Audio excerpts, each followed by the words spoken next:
Okay, students, coming to the certain other hobbies which also develop your qualities, like trekking. Now, when you go trekking, what do you learn?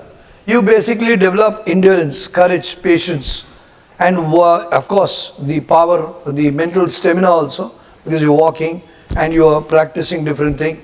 You also, in a way, develop fearlessness because you participate in it. In a way, you also develop team spirit.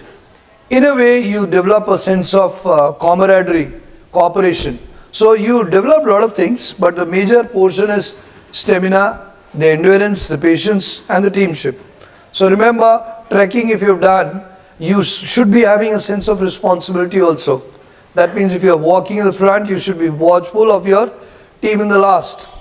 Now this kind of care and concern if you've got, that is what makes you a leader. That makes you a responsible person. And that is what earns the appreciation of others. Hope it's understood. Now we come down to the hobby, rock climbing. When you do rock climbing, you basically learn a little more than trekking. You learn risk handling. You learn courage because you have to climb up. You have to be very careful. You have to be very focused. It speaks of your determination. It speaks of your physical stamina. It also speaks of your, adventurism. But of course, one more thing, we are not looking for mad adventurism in the army. We are looking for someone who is really able to do adventurism with some sort of awareness and intelligence. That's the way it has to be. Now we come down to cycling long distances. When you do cycling, there are some people who love, particularly who are living in rural areas, they love cycling because they have got good roads now, they have good ways. So what they do is, they strengthen their stamina and discipline. They develop the efficiency and they also become physically fit, of course. And of course the endurance, the quality which they develop is of course stamina. The quality they develop is of course agility. The quality they develop is athleticism. And these are n number of things which was helping them also in their physical existence as well as mental existence. Now we come down to quality called camping. When you go camping, what do you learn? You learn camaraderie, you learn cooperation, you learn organizing, you learn planning, you learn, systematic, strategic thinking also. And what do you do? It teaches you survival, resourcefulness. Because when you go camping, you know that this problem can come up. So you learn resourcefulness. You can't take a full kitchen there, right? So what do? You take some few things, and within those few things, you manage the kitchen. Yes. So that's what is resourcefulness. And this also develops a quality called initiative along with it, because you take the courage, but it is also resourcefulness. You also learn organizing, you learn camaraderie also, teamship also. Map reading, if you go for a map reading, if you're going there are times when you do that. Well, I don't find this hobby very common among many people, rare of the rare, but still, particularly when you join the armed forces, you will be doing it more because you will be leading the team. So when you will doing map reading, you will be improving your orientation, you will be improving your observation, you will be improving your reasoning ability, how to do it, and of course leadership, and of course clarity, of course focus. That is all required. We will be doing that. And yes, confidence is also important, because if you sit down on a map and get confused, you can confuse others. So we are looking at that also. That improves your decision making. Now we come down to group outings. When you go out for you do partying or you go down to people, what do you develop? You develop social bonding and adaptability.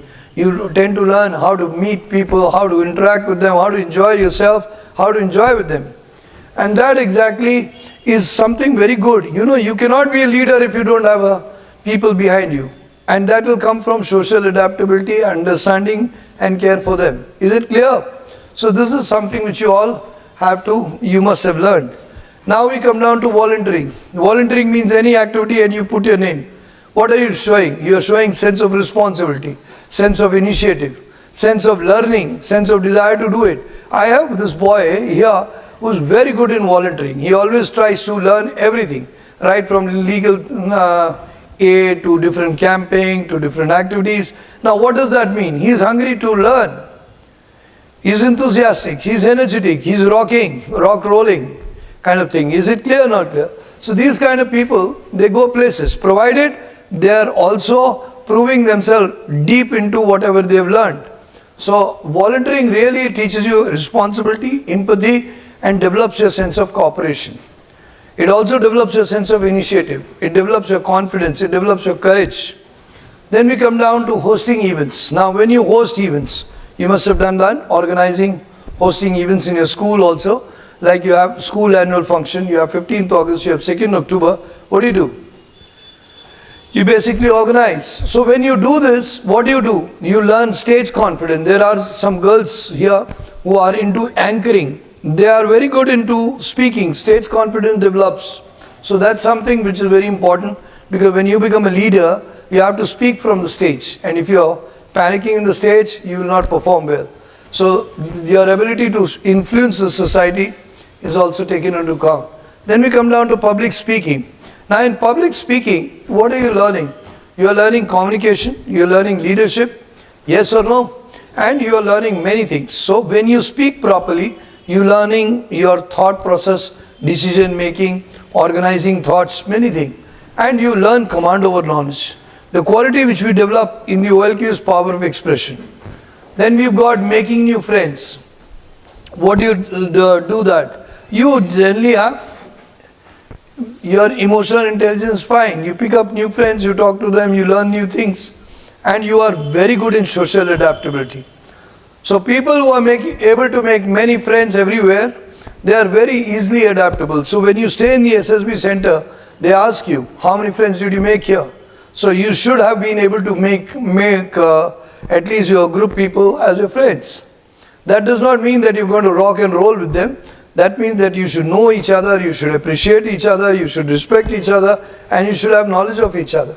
Now there are some people who prefer being secluded, away from the group. They're not talking, they're not walking. That means they're not lacking the self-confidence and poor social adaptability. So please develop all these qualities.